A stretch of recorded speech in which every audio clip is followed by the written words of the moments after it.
Welcome, everybody. Today we have Girard Newkirk here for my research interview series. We're going to get to talk to Girard. Welcome, Girard. Glad to be here, Dr. Ray. Thanks for having me on. Yeah, definitely. Today we're going to talk about Girard. So Girard is the CEO and founder of two companies currently that he's working with. And the first one is Genesis Block, which is a technology entrepreneur and business development service company focused on small business and economic development that provides co-working, educational resources, and technology. And another company, KWHCoin, which is an energy data management company, so in the crypto. Yeah. So we're going to get into both of these Yeah. topics today, talk about those. So I'm kind of excited to hear about kind of how you started both of these and what went through your Yeah. head and all that kind of stuff. That's the fascinated part. But Yeah. we're going to start out with your background. Kind of just get up to how did you get to the point of, you didn't just start these companies up at like 10 years old. You had some No, good man. life experience before you did that. So Yeah. Well, to go back, I attended East Carolina University, late 90s, in 2001. And so I really wanted initially, I started a small magazine. This was really my first attempt at entrepreneurship. I started a small magazine called Team, True Assessment of the Mental Environment. Clearly, that's not a really good fit in Greenville, North Carolina. and you did this in college, right? Yeah, man, this is when I was in college because I originally went to college to start my own magazine. I was a writer. I was editor of our high school newspaper, Okay. the Patriot Times. I worked at the East Carolinian, and I wrote a lot about politics and economic issues, a lot about, not as much about startups and small business then, but I really had a lot of emphasis on contemporary things. I was a lot, like I said, a lot into politics. So that's A lot why of you int- went for the political science major. Right. So that's how it transitioned into political science. But I originally started out in communications because I'd always loved to read, I always loved to write. So one of my biggest transition though was when I was in college. I was working at Food Lion as a stocker, and I was working at Sears. I forgot what I was doing. Yeah, I worked like in the receiving area. Sure. And I was like, man, I was working so hard then, man, because I was in school working two jobs. And I was like, man, there's got to be something more to it. So this is where True Assessment of the Mill Environment Team magazine came from. Because Okay. I truly was assessing the environment or the limitations that we put on ourselves. This is kind of like the essence of the magazine is how do you break through? How do you rise above the mundane or whatever your contemporary circumstance is to do Sure. something larger? And we did. We had a couple of publications. I did a few bids on the radio. I did a little bit of radio while I was at East Carolina too. So that really started my entrepreneurial, kind of the buzz. Okay. But then as I moved on, I became a general manager with Food Lion. And then I transitioned over to retail and I started working with Belk. And I eventually became a retail executive with Macy's. And I became a vice president of Macy's out in Silicon Valley. So that's what took me there. So, during this time I got married, I had kids. So once you get those responsibilities, the entrepreneurial aspirations, they kind of begin to subside and the day is day. Sure. So like so many entrepreneurs took precedent. But when I got out into the valley, man, this was like 2014, 2013, 2014. So before you went out there, Yeah. after college you went to work for Edward Jones for a year. Yeah, And then what did you? And I was then, there for just like a year, and I was basically the guy that went door to door. Okay. Back then it was, and then I kind of switched and I wanted to get into business and finance. So it was almost like an intern at Edward Jones, and I was the guy doing all the cold calling, Gotcha. going door to door. I remember applying for those jobs. Remember that? Yeah. I applied. I had an interview for one of those jobs, and I was a political science major as an undergrad as Oh, well. nice. Around the Yeah. exact same time that you grad. My goal was law school, which I Oh, totally really? didn't do whatsoever. But so I interviewed for those And financial. I started jobs. there too. I originally was going to become, because that's kind of the path of political science. Yeah. I wanted to get into law, business, or politics. Mm-hmm. That was kind of where the three kind of frameworks. But I got into the executive program at Food Lion. Gotcha. So that's what you and did. That's what changed everything. Because once I got into the executive program, at that time the money was really good. I was just getting out of finishing up with school, and I mean it was just the best opportunity at the time. And I just not. It paid so much more than Edward Jones to go in door to door, and get bust out every day. It kind of like a no-brainer. And I stayed with Food Line for like 10 years almost. Wow. I stayed there for 10 years and I kind of just burnt out with And it. then when you went to Belk, was Belk Yeah. out west or was Belk No, still? Belk was in So Greenville, North Carolina. I so was still in Greenville. so you went into Belk, and I Hmm. noticed I was checking out your resume that it seemed like Yeah. you were promoted like within seven Yeah. years, like 3 or 4 times, like a lot. So Yeah. how does that work? Like what were you doing as an Yeah. employee to get like pushed up to the next level? Like how do you explain that? Well, for me, I always reduce everything to its essence about statistics and data. Like I always wanted to make my numbers because I felt that was the most important thing. So the minute I switched from Food Line to Belk, I spent probably the first 6 to 8 months just kind of figuring out the operations because I Sure. started as a department manager. But then I wanted to figure out what the drivers were to make your numbers, as we call it. So I wanted to understand the dynamics in sales and Hmm. operations and marketing. What were the hot items that were so similar to what I did at Food Line? I always, and this is just for anybody watching this, I put a lot of emphasis on understanding the dynamic, excuse me, understanding the dynamics of sales, marketing, operations, HR, and finance. I mean, that's kind of like my basic template for how I operate in business. And so my first 6 to 8 months at Belk was really figuring that out because it Yeah. was completely different than grocery. Sure.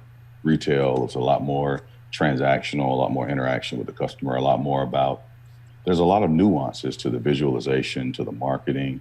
At that time, omni-channel or the digital experience was just becoming prevalent. So Belk was starting to transition from more of just of a brick and mortar to beginning to dabble in innovation, which was perfect for me because that was kind of in my wheelhouse. So I got promoted a lot really fast because of that. Once I kind of understood their processes and where the vision of the company was, I kind Yeah. of just built a microcosm of that into how, and I got promoted from department manager to assistant manager to store manager and general manager probably within 18 months. Nice. It normally takes people, 6 to 7 years. And so it was a really fast ride, but I attributed a lot of it to putting a lot of emphasis on understanding the business model, first of all, understanding what drove the metrics, and then, shaking hands and kissing babies. I always try to Sure. attract more bees with honey than with vinegar. Always having Sure. a positive attitude and a good disposition. That So, politics, I explain to my students how much it helps. so important. It helps. It's so important. Most of what, when I was with Belk, and Belk used to almost be like franchises. They used to be organized families, like here in Wilmington, I think the Berry family owned the Belk. But in Raleigh, which is where I ended up transferring to when I got promoted, the Hudson family was one of the original partners of the Okay. Belk family.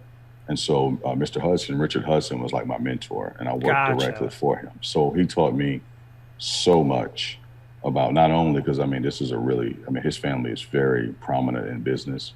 So he taught me not only about retail, but about business in general. And that was where the seed for beginning becoming a technology entrepreneur Came and helping from. small business. That was the seed that was planted there in like 2011, 2012. Because every day we would go get coffee and we wouldn't even talk about Belk. We would just talk about Sure. business. He had a massive portfolio of stocks. He had all these interests in real estate. And I was like, man, I want to be like this Sure. guy. This is who Yeah, I want. exactly. That's awesome. And so I would pick his brain, and he was very open and shared a lot of information with me. And I was only there with him for probably 6 to 8 months, but we're still friends, Yeah. to this day. Now I still run things by him. Cool. So at that point, you go out west. So you're from North Yeah, man. Carolina. You grow up Burgard, in North North Carolina. Carolina, and all Yeah. of a sudden let's take you took a job and you Yeah. just went out there. What was that like? Like how do you even make that kind of decision? It was crazy. Yeah. So Macy's had recruited me. The CEO of Macy's at the time they had come to the Raleigh market, and our store was just killing them, man. We were doing 3 times their sales volume, and I was the manager of that location. And so their CEO came through the store. Now, Macy's at this time was the largest retailer in the world. Okay. And he just ran up to me and he saw my name tag in it. And he just started asking me questions. Not a week later, I got a call from a recruiter, and they offered me a district in Tampa.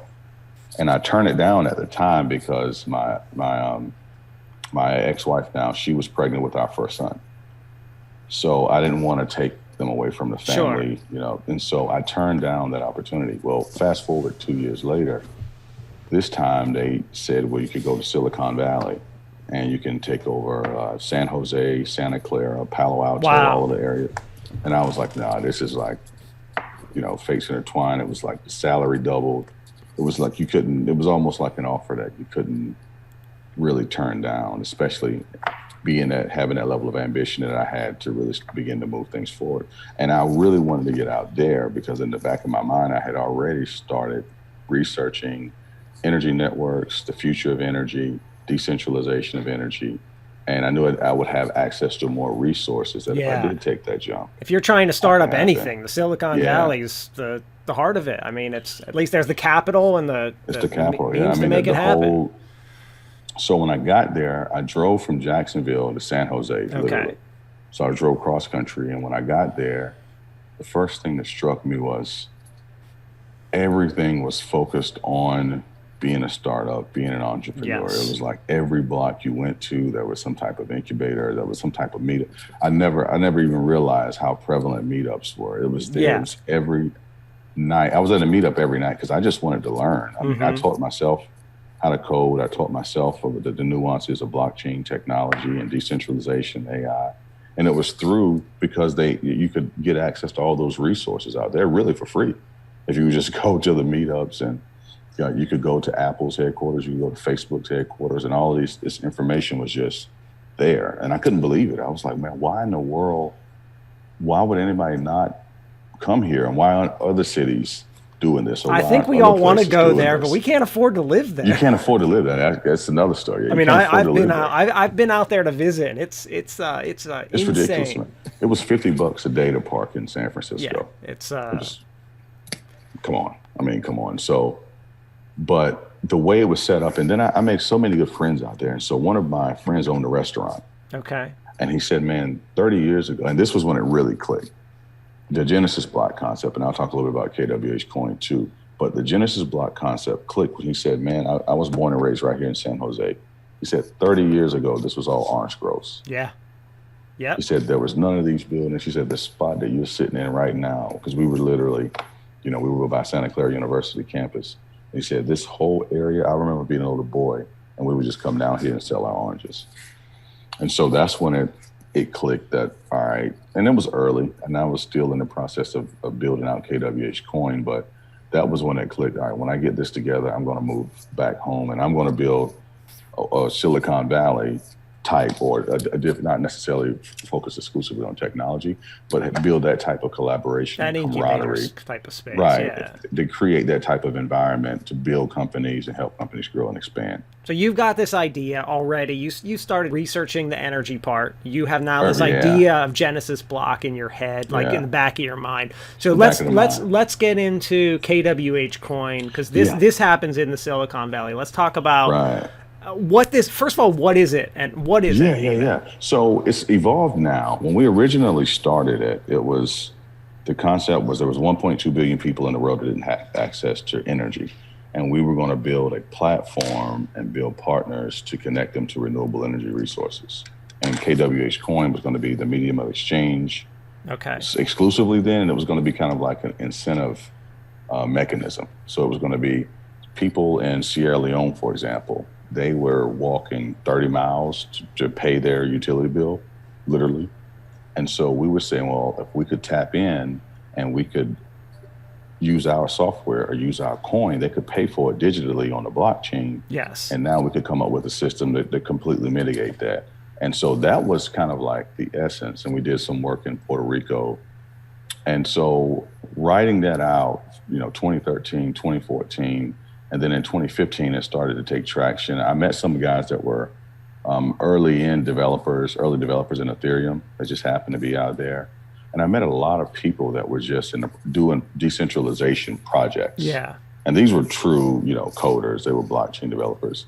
And so I hung out with them all the time because I kind of had the idea. They had a technical skill set to kind of put it all together. Sure. So when we started KWHCoin, and, once in California, the market was different than what it is here in North Carolina. So when we originally started it, we were getting more traction because there were the East Bay, there was a group of East Bay, it's called the East Bay Renewable Energy Consortium. they were going to do, it's like 1.8 million people in East Bay. And so they were going to do a pilot project with it. And so we were trying to figure out where we fit in the marketplace. This is back in 2015, 2016. And so when I moved back here, there were some struggles there just because of the regulatory framework wasn't ready for our original idea. Now, since then, we pivoted and we are a lot more focused on integrating into smart meters and using blockchain as a billing mechanism and attaching that to cloud services. So with KW, and I was able to do that because of all of the people that I kept in contact with over the last few years. And so now we've completely pivoted into a space where there isn't any players, and we are a perfect fit as far as applying our technology and applying the use case to where there is a massive gap, which is, are you going to have all of these smart meters? You're going to have all of these aggregated platforms. How can you come up billing, especially in off-grid locations and island areas? The billing process is a major headache. Like it's 60% of their losses comes from the billing process. Wow. Yeah, so we've now shifted to how do we pivot a little bit in order to fill that goal. So my experience with KWHCoin, it made it so much easier for Genesis Block because with KWHCoin, I stayed in a space so long trying to make, building a product and trying to make it fit versus listening to the market, kind of getting more market research and then having the flexibility to adapt, still using some of the same concept, but now it's like, okay, now this is a fit. Gotcha. So you create this product, KWHCoin. It's you've explained how it's been modified, but you're still at Macy's at this point, and eventually you decide, hey, I'm leaving Macy's. Yeah. I'm taking this project, and you come back. You come back to no job. You have your company, and you're starting up. You actually have two startups basically, and that's. You just move back. Like, how do you make that kind of decision? And the caveat, and this was personal, really what facilitated that when I was out in California, I got a divorce.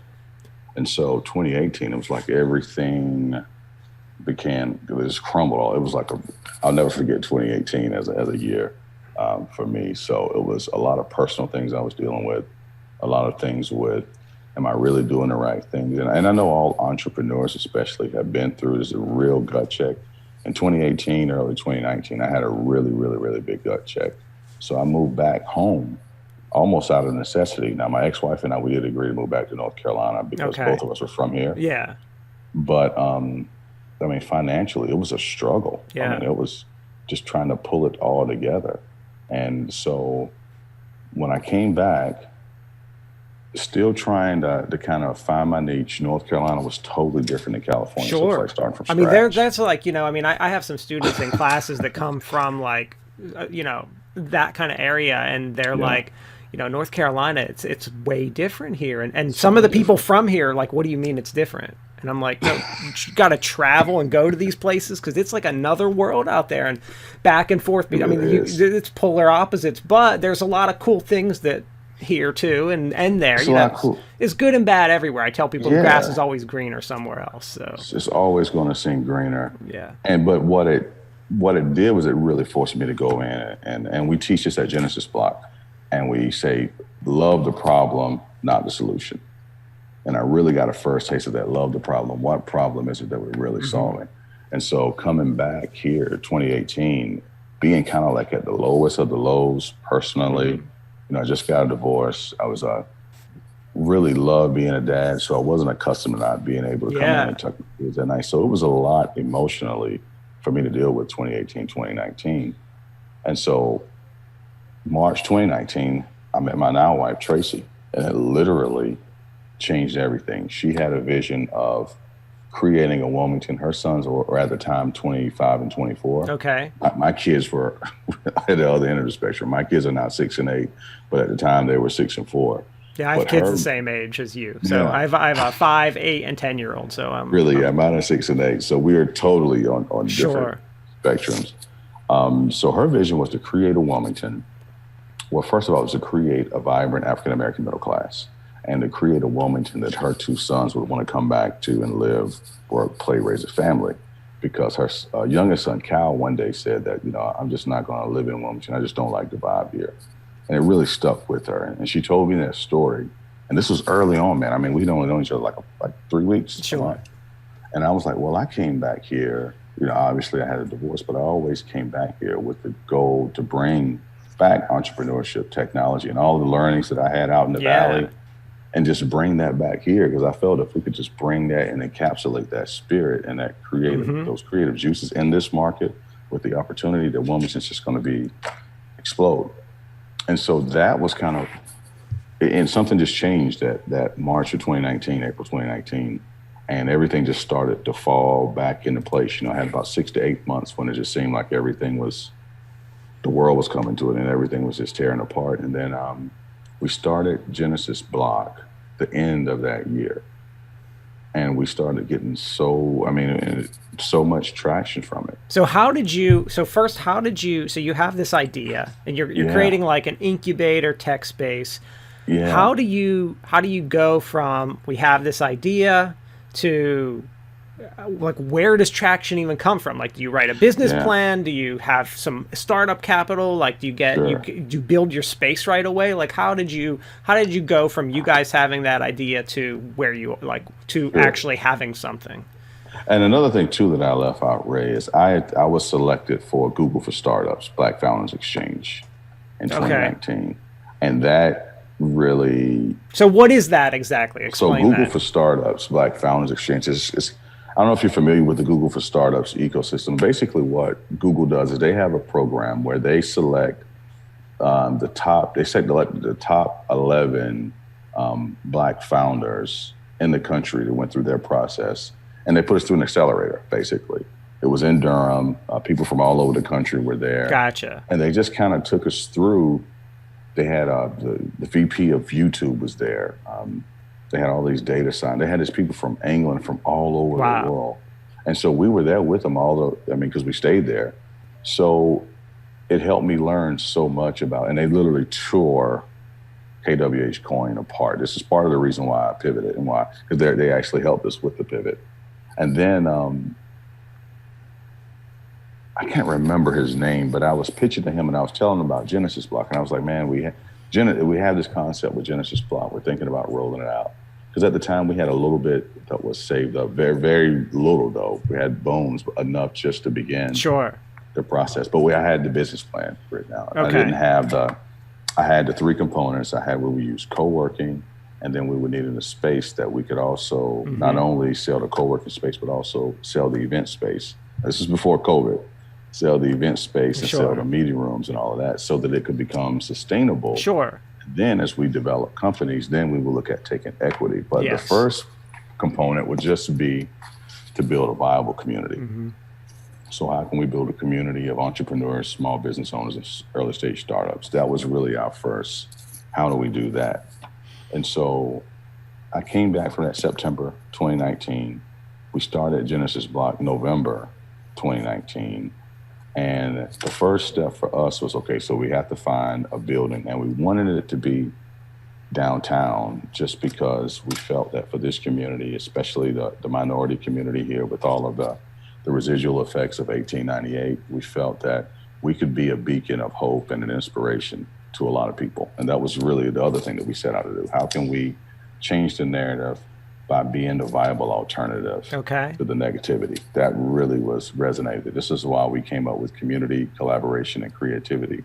It's kind of our moniker, because we wanted to be an organization that focused on ladders of upward mobility. So downtown was our focus. And we went building to building. We went through like 5 to 6 buildings.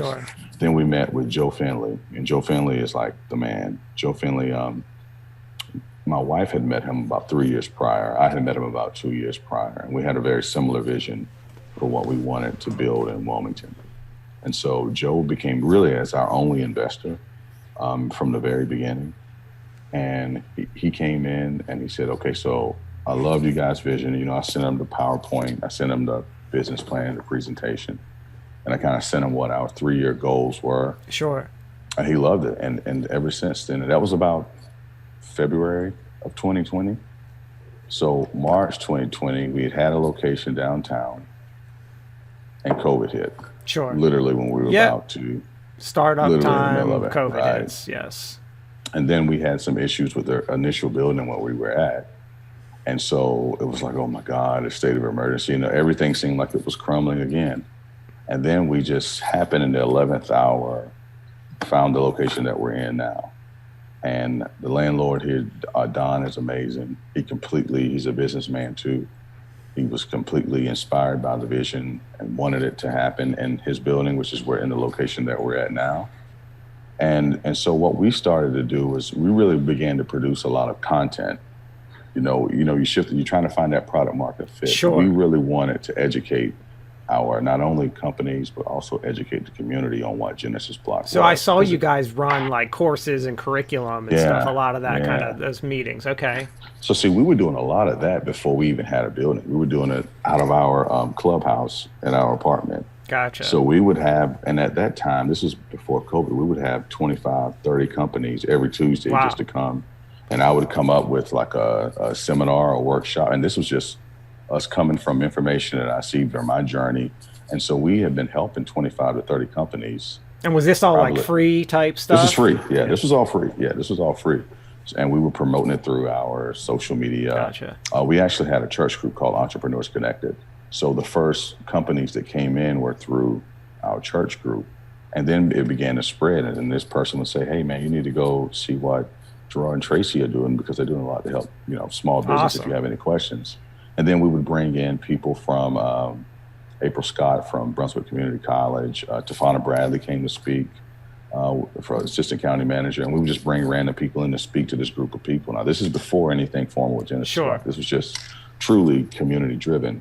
So when we did formally get the location, which was in late April of 2020, May of 2020, we had to do some upfitting. But, with COVID, we were kind of stuck again.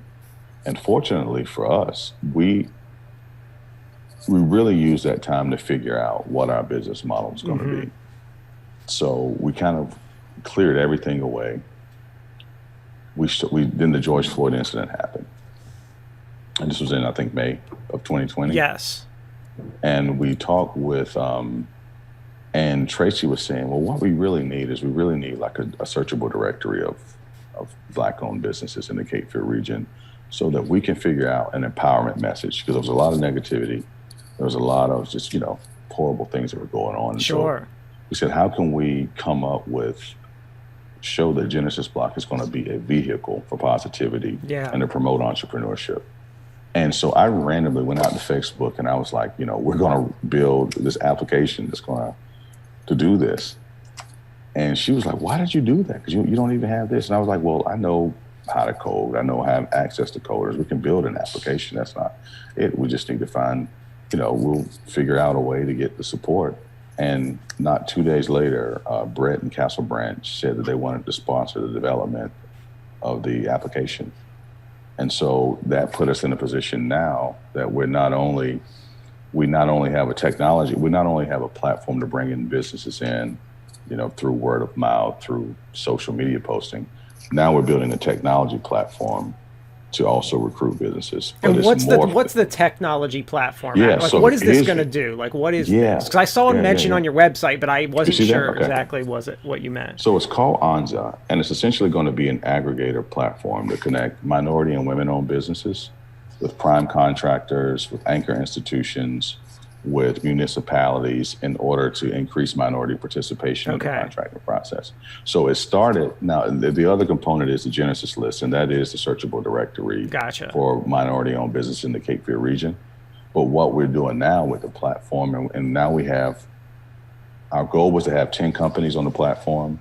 By the end of this year, 10 companies signed up for the service, and now we're at about 8 already, and we're still working on doing the model, the pilot with New Hanover County and 2 real estate construction firms. So that component kind of took off as far as the outreach. And then the co-working space, we opened it in November. And I really didn't know what we were going to do. I was, to be honest, I was a little nervous because it was still in the COVID environment. Yeah, I mean, we're still in this. We still are getting better, but But still, we're still there.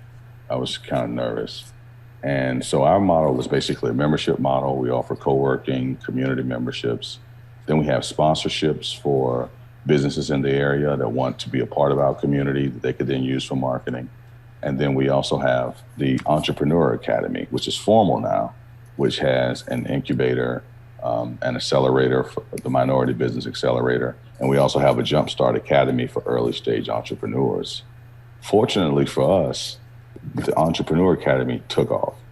We got support from NC IDEA. We got support from New Hanover County. We got support from Castle Branch, from Live Oak. And so that positioned us to be able to go ahead and we had been doing this anyway. So now we partnered with Lean Stack to get a formal curriculum out of Lean Stack out of Austin, Texas, to get a very nationally, I don't want to say nationally accredited, but very well-known curriculum for teaching the basics of startups and acceleration techniques. And so now we have 2 cohorts. We have our Minority Business Accelerator that's in week 12. It's a 16-week program. And then we have our Jumpstart Academy that's in week 4, will be in week 4 coming up this week. And we're preparing for, we had over 67 companies apply for the Minority Accelerator. And we had dozens apply for the Jumpstart Academy. So now we're building a feeder system, if you will, and we have a pipeline of companies that are coming in. And so we feel really good about the Entrepreneur Academy because our businesses that are in the accelerator are already, we have one company that increased their sales by 74%, that increased their customer flow by 74%. We have another company that now has to the point where they have to expand because of all the demand that's going on. And then we have another company, our highest revenue company, which is doing really good, well in the 6 figures, is thinking about doubling that, and he's going to move this operation to Charlotte. So we've had a lot of success with the Entrepreneur Academy. And so that really for us was important because that was really the essence of this, is how do we build the infrastructure for Wilmington to become what Silicon Valley, not Silicon Valley, but have the infrastructure to support that type of development and growth entrepreneurially.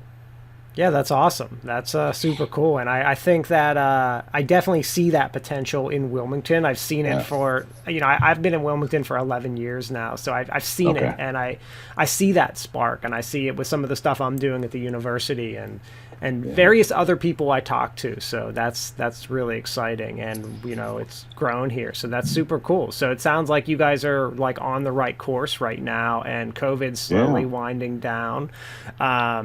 So what's next? Like, what's next for you for Genesis Block and now that you've pivoted KWHCoin, like what is next for you in these companies? Yeah.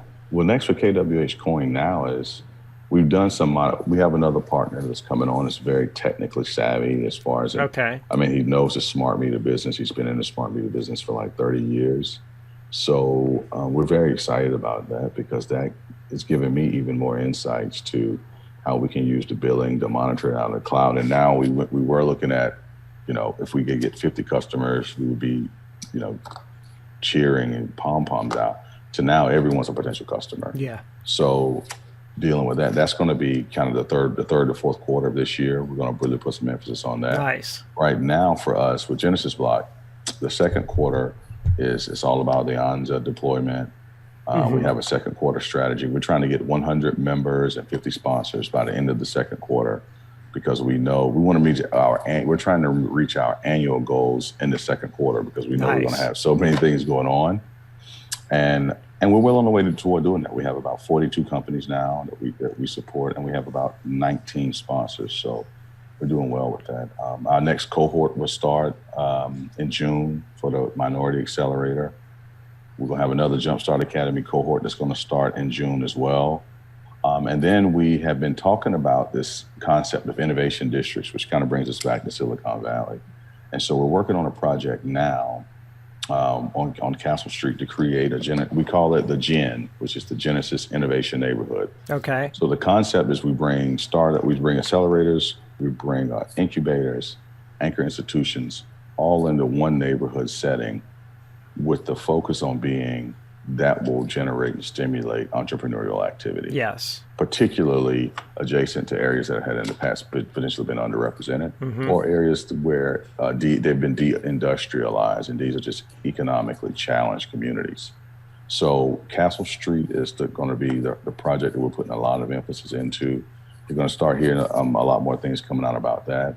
And then we're also beginning to talk with the town of Nebraska on a project and doing something very similar there, which would be much larger in Castle Street.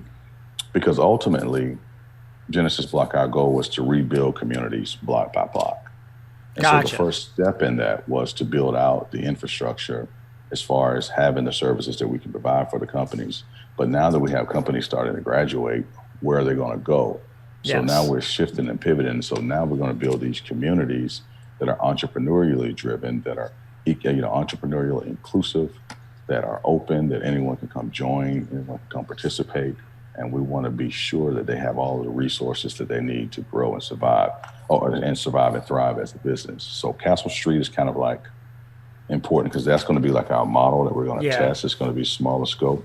And then Nebraska is going to be a much larger project. And so that, from a development, as far as to where we're going, that's going to be where we're going to be headed as a company.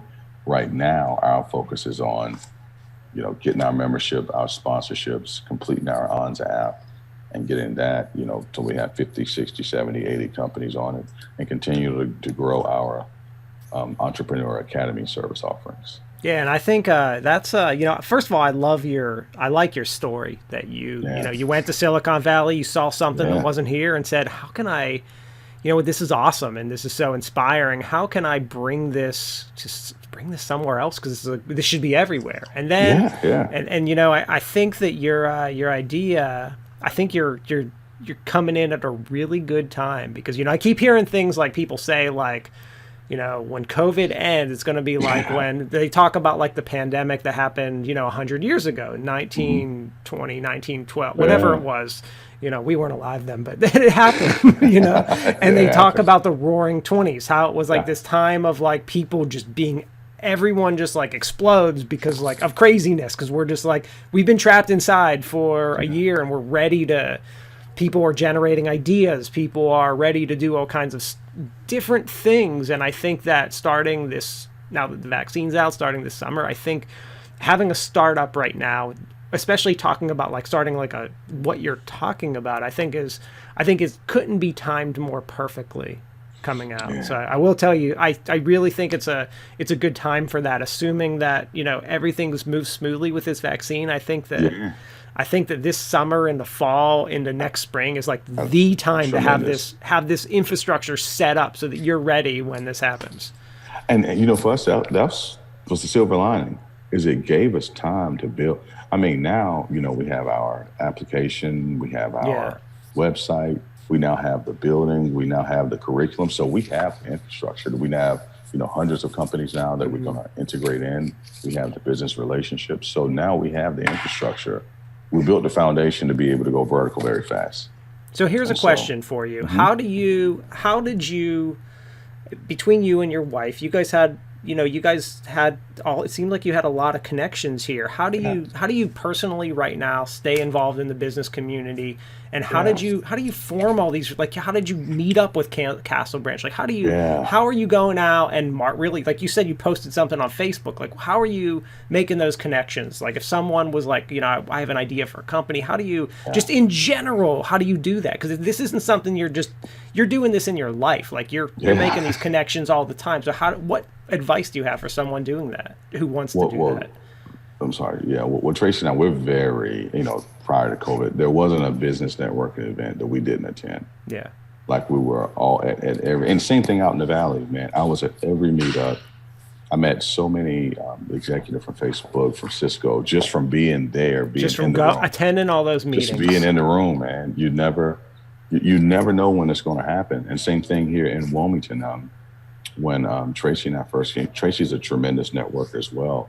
But we would go to 3 and 4 networking events every night, just building out the network. I mean, most of the people that I met, and I got back in Wilmington late 2018. So most of these people just come into my network in the last couple of years. But we would bump into the same people. Rob Kaiser and I, he's a publisher at Greater Wilmington Business Journal, and I see him everywhere, which was great because that gives us an opportunity now to show the Greater Wilmington Business Journal what it is and what we're doing. So they've been so supportive of what we've been doing. And the same thing, even with with Peyton and some of the people from WWA, WECT, they see us in all of these places. And me, I'm constantly emailing, thanking people. Like you said earlier, the relationship Yeah. side. In order to truly transact and build a business, you have to build relationships. So for us, if I were going to give advice to anyone, and they told us this when I was in Google for startups, is you have to get to the 6 degrees, like the 6 degrees of separation. You have to market yourself to the point that this person that you talk to, begin to get access to their network. And I think that's what we made it a point to do, especially in late 2018, early 2019. And then when Tracy and I got together, was how can we just go to all of these events? How can we just stay engaged with what's happening in the community? I mean, every economic forecast, we're there. Every Wilmington Chamber of Commerce event, we're there. Every Greater Wilmington Business Journal event, we're there. Port City Young Professionals, we're there. So you have to really get immersed into it because all it takes is one interaction. Yeah, no, Most of my contacts, this is from, this wasn't like I knew them when I was here before. I was gone 20 some years before I came back. So this has all been in the last couple of years, but just staying connected and staying immersed and then offering value to other people. Like a lot of the stuff that we did with, we weren't charging these businesses to come in. This was, I've probably done 50 to 75 workshops. Yeah. Making that grassroots, growing that. Absolutely. It's been totally grassroots. And then that word of mouth has spread. And just like the people that came in here today, that was totally word of mouth. They heard about it and they were like, I have this business. Can you help us? And we love that because that's part of what we wanted to do, Genesis Block, is we wanted to lower the barriers for anyone to become an entrepreneur and give them access to a world-class system. So we're lowering the barriers. So now it's more inclusive, obviously. And then on top of that, we're offering world-class services. And this is kind of what we hold ourselves accountable to. And another reason why we stay in the know and we stay marketing and we stay networking is just to be top-notch. That's awesome. I love it. Yeah, man. I mean, I do. Yeah, man. I'm all about businesses, and I love starting. I love being involved in startups. I've run like six small startups. My wife owns a company. Like I just love that whole aspect of it. So I totally get where your passion is there. Like, cause I have a similar passion. Like, I just think it's cool. And it's great to watch like businesses grow and people don't understand how to do it. And, the whole process is confusing to someone starting it up unless you have all these resources and time and know even where to start. Like, you need help. Like, and you don't only need help, you need all those connections. You need to know what to do, how to write a business plan, how to do every part of it. So many. Are you manufacturing? Where do you get a programmer from? And what do you there's just so much to it. And it's a cool thing to help people out and watch their companies potentially grow into something that could change the world. I mean, change the world. And that's what I saw out there. I was like, well, of course they have all of these businesses. They have all these resources. That was the kind of baseline. I was like, man, it's just a matter, because I know when I was a little boy growing up, there was nothing. Nobody ever sees that unless they're there. You don't know. Like I couldn't even imagine if I was 18 and would have went to college in Silicon Valley. Like how much would I have changed my trajectory of like what I did, who I met, who I networked with? Like, you just don't have that. I grew up in central Pennsylvania in the middle of nowhere. Like, I mean, I didn't have that. Like, that wasn't available. It wasn't available. It wasn't. And that's, you make a great point. That's the thing. It wasn't available and it wasn't accessible. Yeah. And so a lot of what we're trying to do, even with the curriculums that we picked up and the things that we give them, it's just giving them access to all of these resources that are going to completely transform. Man, I wish you could come by. I mean, we can't go back in time, obviously, some time machine. But some of these businesses that we started with in like January of 2019. Oh my, or not January 2019, January 2020. That's really when we started with the kind of grassroots. If you could see where they are now, their terminology, how they understand their business model. I mean, that's what I was telling Tracy. Like, for us, the win now is just seeing, like, one of our entrepreneurs, she's very, very shy. Now it's like when she makes these presentations, when she gets up, it's like, this was a rose in the cement the entire time. And when you put that effort into, and they see that you genuinely care, that increases their efficacy and their esteem. So it's been remarkable, man. I have absolute no qualms. I love being back home. I wouldn't change it. I wouldn't change my story for the world, man. Well, Gerard, it's been great talking to you. I learned a lot. Yeah, man, this has been great. We'll have to we're gonna have to do this again in like a year or two to see Sure. Oh how man, that'd be you've great. grown, how everything's grown and expanded. Yeah, I would love to, man. And All you right. guys to do your e-hubs, you should come by here to check out Genesis Block. It would be a perfect spot for that. That's gonna happen. We're gonna Whenever make that that goes happen. together. Yeah, Yes. man. All right. Thank you. All right, man. Thanks so much, brother.